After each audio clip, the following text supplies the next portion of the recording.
Am văzut niște ustensile de pescuit. Omul o fi pe undeva pe aici, au venit în sus. Bună ziua, pe soțul căutăm, da. Să fie ai bere. Hai până acolo la scule. Da, bine.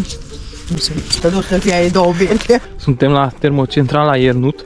Bună ziua, domnilor. Bună ziua, domnilor. Sămătele de membri. N-avem. Nu există la noi că nu. Eu din pe vremea lui Să nu fie. Din pe vremea lui Dar eu Grigore. știu, dar nu ne-am mai întâlnit, nu eu, dar nu odată. Din pe vremea lui Grigore. Am fost prieten cu el și ciment de-am dus.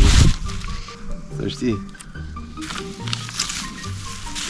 Dar ne-ați văzut, s-a văzut Dodo. Acolo, parcă.